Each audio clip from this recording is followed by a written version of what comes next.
fa le miarabantsika tsirairay avy a amin'izao fotoan'izao manaraka nyity fandarana miomana iona amin'Andriamanitra ao ity. Ndao raisitsika avy hatrany ny teny ao amin'ny Lioka 7:20. Lioka 7:20 ny andininy voalohany. Ny fanamasina ny anazava tsika tsirairay avy, fanamasina ikasika ny fotsika ary tsy ho andalomaina zao teny zao, tsy ho lany fotoana, tsy ho lany andro fa fotoana izay afahantsika indray a mahazo aina, mahazo aim-panahy, mahazo famelomelomana, mahazo fahazavana, mahazo fiainana no ilay teny izay zarena amintsika amin'ity androany ity. Ny fanamasina ikasika atsika ary izay nona sy mangetahita ny fahamarinana dia tena hofokisana tokoa noho ny fitiavan-day. Lioka 7:20 andininy voalohany. Ary Jesosy niditra ka nandeha namaky any Jeriko. Ary indro nisy lehilahy atao hoe Zakaiosy izay lehibe ny mpamory hetra sady nanan-karena.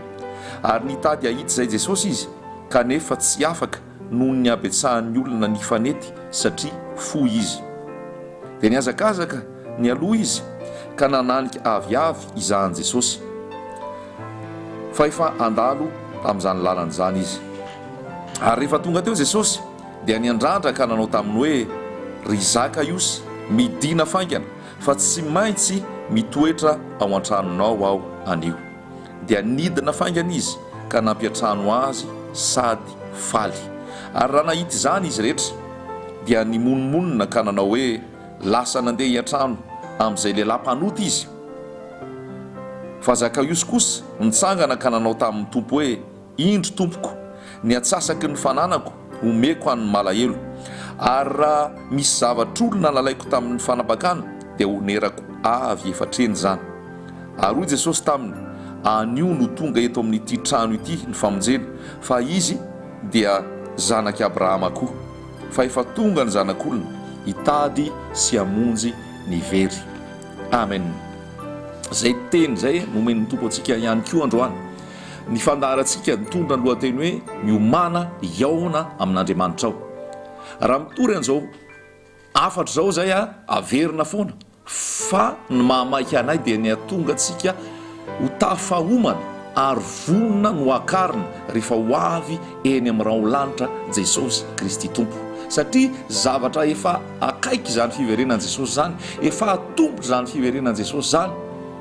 Fa maro ny olona no variana, maro ny olona no tsy miraika ny amin'izany fiverenan Jesosy zany ary tsy miomana ny amin'izany fiverenan Jesosy zany. Kanefa dia Jesosy laza marimarina mihitsy raha mamaky tsika ny amin'ny Jaona 4:20 any hoe andeha dia anamboatra fitoerana ho anareo, ary rehefa vita ny fitoerana dia ho avy indray ahaka anareo ary any amin'izay toerako no hitoeranareo ihany koa. Fa merimerenana trano zany tiana zaraina amintsika tsirairay avy. Tahaka izay koa Jesosy rehefa niakatra velona ho any an-danitra tao aorianany nitsanganany tamaty dia nanambara ny anjely hoe iny Jesosy izay nakarina ho any an-danitra iny mbola hiverina indray tahaka ny nahitanareo azy niakatra. Tranga zavatra maro no misy amin'izao fotoana, na amin'ny tantaran'ny foko firenen'i Israely zany, na amin'ny fiarahamonina amin'ny ankapobeny zany, ara-tsosialy, ara-toekarena, ara-politika, dia hita fa meratsy zao fiainana zao, meratsy zao fiainana zao ary tsy hety tsara, fa meratsy ary tsy misy famonjena, tsy misy fanavotana, tsy misy fitsarana ary tsy misy fahamanan'ny olana ratsy ny fahatongavan Jesosy Tompo. Kanefa raha ho avy Jesosy Tompo, movonina ve tsika? Movonina ve tsika no akarina? Fa ny iza no hiakatra rehefa ho avy eny amin'ny raolanitra Jesosy? Ny olona hiakatra rehefa ho avy eny amin'ny raolanitra Jesosy dia ny olona ny bebaka, ny olona ny bebaka. Ny hitantsika eto a Lioka 7:20 eto tantaran'ny Zakaiosy, tantara manambara ny fiovam-pon'ny Zakaiosy ity, ny fibebahan'ny Zakaiosy ity, ny fiovana tanteraka nisy tao amin'ny Zakaiosy rehefa nampiatrano an Jesosy tao an-tranony izy. Zakaiosy hitantsika eto dia lehilahy lehibe ny mpamory hetra sady nanan-karena. Zay ny zavatra raha ataontsika hoe saranga na hoe kategoria nisy any Zakaiosy fa tamin'ny tao amin'ny fiarahamonina. Zany hoe Zakaiosy raha jerena amin'izao fotoana zany dia ataontsika hoe lehibe an'ny mpamory-hetra, lehibe mpamory-hetra zany hoe tena directeur, chef lehibe tao amin'ny resaka famorin-ketra ho an'ny fanjakana. ary tao anatin'izay asan'izay izy a dia tsy nisy zavatra naory azy raha ara materialy fa nananany avokoa ny zavatra rehetrarehetra ary tsisy zavatra nampahory azy. Ary hoy ny voasoratra hoe nanan-karena izy fa izao tsy nisy zavatra banga foana tao amin'ny Zakaiosy, nisy zavatra tsy ampy tao amin'ny Zakaiosy, nisy zavatra tsy feno tao amin'ny Zakaiosy, ary natonga azy nandeha niazakazaka misy ny alohan Jesosy ary nianikazo mba hahitany an'izay Jesosy, satria azo antoka fa tamin'ny tantara matoa izy nianikazo ary ndeha hijery an Jesosy dia efa reny hoe zany Jesosy zany a manasitrana, zany Jesosy zany a manao fahagagana, zany Jesosy zany a mitory amin'ny hery sy ny fahefana, zany Jesosy zany mamoaka démonie, zany Jesosy zany manao fahagagana maro isan-karazany, zany Jesosy zany mamela heloka. Ary zay natonga ny Zakaiosy tena hoe niazakazaka ary nianikazo hijery any Jesosy satria tsy feno ny tao anatiny. Ho antsika tsirairay avy ihany koa amin'izao fotoana, na inona zahantsika, vola, arena, fananana, asa lehibe, zavatra maro eto an-tany, tsy afoana, tsy afeno ny banga ao anatintsika mihitsy zany. Tsy atonga atsika ho ao amin'ny fitsaharana sy ny filaminana sy ny fiadanana sy ny fahasambarana zany zavatra ny tany zany. Porofon'izany Zakaiosy amin'izao fotoana nefa tiako zaraina amintsika foana zany ny zavatra tory amintsika nefa rehefa manambara ny filazantsara dia ny ankamarono ia fa misy ihany ny milaza ny famarinana raha mitory ny tena filazantsara marina, fa ny ankamarono dia manam-panatenanao ny amin'ny resaka fahombiazana eto an-tany, ny amin'ny resaka fananana vola aman-karena, ny amin'ny resaka fananana ara materialy fotsiny ihany. Zay no imasona ary zay no toriana betsaka amin'ny olona, ary dia roboka ny olona ary revo ka ny atony ivavahany dia ny atonga azy anan-karena, ny atony ivavahany dia ny atonga azy iroborobo amin'ny asa fitadiavana, ny atonga azy hanana zay rehetra ilaina ary tsy hanan-java-mory ara materialy dia mivavaka mba hanaovana an'izay. Lasa fitaovana, lasa fiasana entina hanaovana zay tiana ho azo fiananana zay arena sy vola aman-karena sy ara materialy ny fivavahana, dia ampatenana an'izany ny olona rehetrarehetra. Kanefa lazaiko amintsika fa tsy zany ny filazantsara, tsy zany ny filazantsara. Raha zany ny filazantsara torintsika, tsisy manan-karena anatona antsony, tsisy manam-bola sy manana fananana sy manana fitaovana maro tsy anatona antsony hivavaka sy handray ny filazantsara raha izany no toriana. Fa tsy zany ny filazantsara, fa ny filazantsara dia ny fampiantranoana an Jesosy ao anaty, fananana an Jesosy ao anaty. Satria hitantsika eto ny amin'ny Zakaiosy fa arak'ilay lazaiko teo hoe nanana lehibe ny mpamory etra izy a, nanana fananana be izy a, nanan-karena izy a, fa zavatra anankiray tsy nananany dia tsy manana an Jesosy izy. Raha nanantsika ary zao rehetrarehetra zao vola sy arena ary zavatra raha materialy kanefa tsy manana an Jesosy sika, zava-pony zany, mitondra fahoriana zany, mitondra adi-tsainy zany, mitondra fanahiny zany, mitondra tahotra zany, mitondra tsy filaminana zany, fa lasa misy fanahina, misy fahatahorana, misy fahamailona foana, satria any amin'izay hitoeran'ilay arena no hitoeran'ny fo. Ary zay mahatonga Jesosy milaza hoe aza miary arena ho anareo etỳ an-tany zay misy kalalao sy arafesina manimba sy misy mpangalatra sy misy jiolama na amin'ny trano, fa miary arena ho anareo any an-danitra zay tsy misy kalalao sy arafesina manimba, tsy misy mpangalatra, tsy misy jiolama na amin'ny trano, fa any amin'izay toeran'ny arenareo dia any fonareo. Raha vola sy arena ary zavatra ara materialy no ampana-tena itsika mpitory filazantsara ny olona amin'ity fitoriana ny filazantsara ity dia mamitaka isika, satria tsy zany ny zava-dehibe, tsy zany ny zava-dehibe, fa ny zava-dehibe dia ny fionana tanteraka amin'i Jesosy manova ny fiainantsika zany, manova ny fiainantsika zany. Tahaka zany ny fiainan'ny Zakaiosy eto. Zakaiosy dia nahita an Jesosy, niazakazaka dia nahita an Jesosy. Ho antsika tsirairay avy, inona no mampiazakazaka anao amin'izao fotoana? Inona no mampiazakazaka anao amin'ny fivavahana, amin'ny famonjena fotoana eto sy aroa, amin'ny fanaovana asa fanompoana maro isan-karazany? Inona no mampiazakazaka anao? so miazakazaka fotsiny fa tsy manana an' Jesosy ao anaty. Inona mampiazakazaka atsika eto amin'ny fiainana eto amin'izao tontolo izao?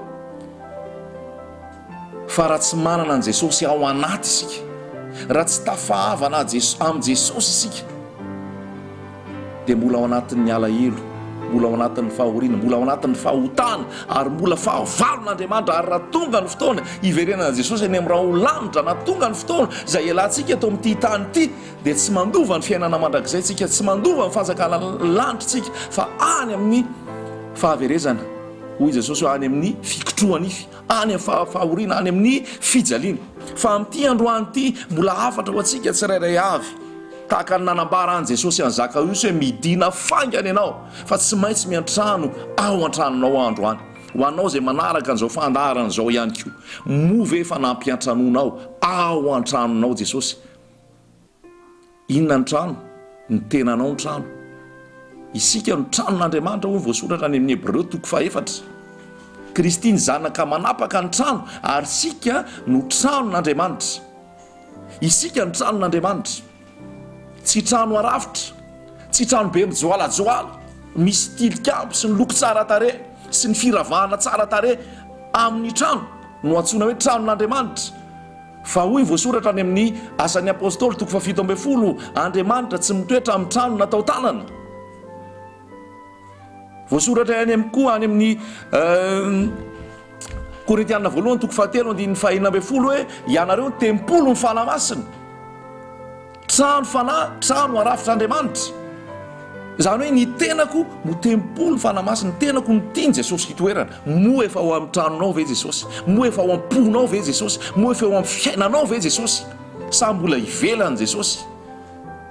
Fa mahatonga an' Jesosy, mahatonga anao tsy adana, mahatonga anao tsy ho sambatra, mahatonga anao hisy banga foana ary hisy alahelo, ary tsy hanana fahafapo sy fahavitriana sy fifaliana sy tanjaka sy hery ampanahy hiatrika ny fiainana. Mahatonga anao tsy hanana an'izany rehetrarehetra izany, dia noho Jesosy mbola tsy tafiditra ao an-tokantrano. Ilay tokantrano dia ilay fo. Hoy ny tompo any amin'ny ohabolana hoe anaka atolory ihany fonao. Averiko ihany amin'ity fandaharana ity, ary efa fambarako matetika izany hoe tsy fombafomba mpivavahana, na toko-pivavahana, na toko-pinoana, na fikambanana, na sapana, na asa fanompona. Tsy zany no ilain'ny tompo, tsy zany no ilain'ny ray amintsika, fa ny ilain'ny ray amintsika dia ny onenany ao anatsika. Ny ilain'i Jesosy amintsika dia ny onenany Jesosy ao anatsika, ary rehefa ao anatsika izy dia izy no manapaka, izy no manao izay tiany, izy manao izay sitrapony, fa tsy izay sitrapontsika intsony. Dia amin'ity androany ity, aiza no misy anao? Fa tahaka ny Zakaiosy, rehefa nampiantrano an' Jesosy izy, midina faingana ho Jesosy, fa tsy maintsy miantrano ao an-tranonao androany. Dia nankatoa Zakaiosy, nankatoa avy hatrany Zakaiosy, fa tsy nisy adihevitra. Nidina avy any amin'ny fianingan-kazo izy, dia niditra tao amin'ny tanony ary nampiantrano an' Jesosy. Ary hoy ny voasoratra eo amin'ny 9:9, nidina faingana izy ka nampiantrano azy sady faly. Izany hoe isika izay mitanondrika, isika izay malahelo, isika izay ory, isika izay kivy, isika izay diso fanantenana, isika izay maratra am-po, isika izay voafitaky ny olona maro isan-karazany, ary isika izay mahamoy fosy very-hevitra, ny vahaolana ao antsika tsirairay avy, dia ny fampiantranona an' Jesosy ao anatintsika mba hananantsika fifaliana. Nampiantrano an' Jesosy izy ary faly. Amin'ity androany ity mianso anao ihany koa Jesosy. Ny zavatra nataon'ny Zakaiosy avy eo, hitantsika eo vokatra ilay fiampiantranona an' Jesosy. Inona nataon'ny Zakaiosy? Hoy izy hoe tompo, indro ny atsasaky ny fananako, omeko ny malahelo, ary raha nisy zavatra nalaiko tamin'ny fanambakana, onerako avy efatreny zany. Raha ny amin'ny lalàna dia avy roeniny anoerana an'izay zavatra nalaina tamin'ny fanambakana. Fa ny Zakaiosy eto mihoatra noho izay mihitsy hoe onerako avy efatreny. Izany ny vokatra ny fibebahana. Mamoa vokatra voamendrika ny fibebahana ve sika tsirairay avy? Mamoa voamendrika ny fibebahana ve? Misy fiovana ve? Raha hitantsika eto ny toetra ny Zakaiosy, lehibe ampamoretra zany, tsy azo lavany zany tao amin'ny fiainana, fa nisy kolokolo tao, nisy alatra tao, nisy fanambakana tao, nisy fanaovana taratasy osika maro isan-karazany tao, nisy tena hoe zavatra tsy fahamarinana maro be nataon'ny Zakaiosy tao, nahatonga azy nanan-karena be, nanana fananana be, ary nanana izay rehetrarehetra ny ilainy. Ary tonga saina mihitsy Zakaiosy resahatra mihitsy Zakaiosy hoe nisy zavatra nalaiko tamin'ny tsirariny tamin'ny fanapakana fa rehefa nahita an' Jesosy ahako dia onerako avy efatreny zany. Ny fibebahana dia mitaky famerenana izay zavatra nalaina tamin'ny tsirariny. Ny fibebahana dia mitaky fialana amin'izay zavatra tsy mety. Ny fibebahana dia mitaky fiovana toe-tsaina, fiovana lalana fale, fiovana fomba fanao. Fa tsy hoe kristianina manana an' Jesosy nefa mbola ao anaty kolikoly. Kristianina manana an' Jesosy mivavaka nefa mbola ao anaty langalanga sy fitaka, mbola ao anaty fanapakana, mbola ao anaty risoriso, mbola ao anaty taratasy osika. Mampalahelo fa zany ny zavatra misy amin'izao fotoana eto amin'ny firenena ary ny ankamaroany olona nefa dia milaza fa kristianina, zanak'Andriamanitra, ary rehefa alahady na sabotsy hitanao eny amin'ny trano fivavahana milaza fa kristianina. Feno robaka sy fitaka amin'ity androany ity, manaitra antsika ny tenin'Andriamanitra, manaitra antsika Jesosy Tompo. Raha te ho isan'ny akarintsika dia mila fibebahana ary fiovana fo, fiovana fanao, fiovana fomba. Fanao anatin'ny fiangonana ary rehefa manao asa, rehefa manao resaka taratasy amin'ny fanjakana mbola misy manao ny kolikoly, manao ny sandoka, manao ny taratasy zay tsy araky ny rariny, tsy araky ny fahamarinany fa te ho vita haingana dia atao izay tsy mety. Amin'ity androany ity Andriamanitra tsy azo vazivaziana zay nafafin'ny olona nojijaina. Andriamanitra tompo ny teny farany ary hitany amin'ny atsakany sy andavany ny ataontsika tsirairay avy ary mbola ho ampamoahansika amin'ny fitantanana, amin'ny vola tantanana, amin'ny fitondrana zay nentina, amin'ny asa zay atao, amin'ny fikarakarana ny olona zay eo anoloantsika. Mbola ho ampamoahany tompontsika fa dia ny mbola misy fotoana dia andao tompoko hibebaka, hiala amin'ny ratsy, hiala amin'ny fanao tsy mety. Fa zany ny fibebahana, izany ny takin'ny tompo amintsika rehefa manana an' Jesosy. Rehefa niantrano tao amin'ny Zakaiosy Jesosy, tsy nila nytenen'i Jesosy akory Zakaiosy, fa tonga dia ny fanamasina ny nanaitra azy, nampisy fibebahana ary hoy Zakaiosy hoe omeko amin'ny malahelo ny fananako rehetrarehetra ny atsasany ary omerako avo efatreny zay nataoko tamin'ny fanapakana. Hoy Paoly any amin'ny epistily any hoe zay nangalatra aoka tsy hangalatra intsony. Ary zay niteny lainga tamin'ny namany aoka tsy teny lainga intsony fa ilaza ny fahamarinana. Izany ry havana ty filazantsara ty, izany ty miaraka amin'ny Jesosy ty, tsy mplivava fotsiny, tsy fisehoany ty ivelany fotsiny, tsy fomba fanao amin'ny akanjo sy ny fietsika ty ivelany, fa ao am-po mihitsy misy fitiavana ny fahamarinana, misy tahotra n'Andriamanitra, misy fitiavana ny hafa ary tsy te hampalahelo, tsy te hampahory, tsy te hanambaka, tsy te hanao ratsy ny hafa intsony satria manana an' Jesosy ao anaty. Izay ny nampiovan'ny Zakaiosy. Lazaiko aminao koa amin'ity androany ity, tsy anaram-piangonana, tsy atoko-pivavahana, tsy olombelona, tsy mpanompon'Andriamanitra, tsy fomba fanao, fa Jesosy miditra ao anatinao, manova ny toetsanao, manova ny toe-ponao, mahatonga anao arikoriko halatra, arikoriko kolikoly, arikoriko langy, arikoriko fanapakana, arikoriko fahotana maro isan-karazany ny fampiatranoana an' Jesosy ao anatinao. Ary hoy Jesosy hoe anio ny tonga amin'ity trano ity ny famonjena satria izy koa dia zanaky Abrahama, efa tonga zanak'olona hitady sy hamonjy ny very. Amin'ity androany ity tsy manameloka anao Jesosy, fa mbola fotoana ahafahanao mibebaka zao. Ahoana ary ny atao hampahitranao an' Jesosy? Mifona, mitenena amin'ny vava, satria raha manaiky an' Jesosy ho tompo amin'ny vava anao ianao ary mino amin'ny fonao fa Andriamanitra efa nanangana azy tamaty dia ho vonjeny ianao. Mibeba hifony amin'ny Jesosy efa hotana rehetra tsy nety ary manike azy ho mpanjaka ny fonao ao anatinao. Inoy fa ny rano manasa anao, ny rano manadio anao, ny azo fijalian'i Jesosy nio manafaka anao. Mety hiteny anao hoe voafatotra ako amin'ny fahotana, voafatotra amin'ny zavatra fahotana rehetrarehetra nylazaina teo, voafatotra amin'ny fitiavam-bola, fitiavan-karena, fitiavam-panalana, fikolokolo sy ny risoriso sy ny fanapakana olona. Rehefa tafahoana amin'ny Jesosy ianao, manafaka Jesosy, manafaka Jesosy. Raha ny zanaka no manafaka dia ho afaka tokoa ianareo. Ny azo fijalian'i Jesosy no manafaka anao. Tsy fiambozonana azo fijaliana amin'ny rojo akory io, na fametrahana azo fijaliana ao an-trano, na fametrahana azo fijaliana ao fiala, fa raisina amin'ny finoana izany hoe Jesosy nombona teo amin'ny azo fijaliana, nitondra ny fahalemeko, nitondra ny tsy fahafahako manao sitrapony, nitondra ny tsy fahaizako manao sitrapon'Andriamanitra, ary nombona teo Jesosy ary nombona teo ihany koa ary maty Jesosy, maty ihany koa rehefa nitsangana tamin'ny maty Jesosy, nitsangana tamin'ny maty ihany koa ary manana hery, manana fahefana, manana fanamasina ao anaty afaka manohatra ny fahotana rehetra. Zay ny takian'i Jesosy amin'ity androany ity, ampiatranohy Jesosy eo am-ponao. Manapa-hevitra, manapa-hevitra, aza misabaka fa manam-pahevitra tanteraka ho an' Jesosy dia handray anao izy. Ho fonenana ianao, feno fifaliana ianao, feno fiadanana ianao, feno fitsaharana ianao, ary ho isan'ilay fiangonana masina ho akarina rehefa ho avy eny amin'ny raolanitra Jesosy. Ho aminao any amin'ny tompo ary ho piany mpankatoa.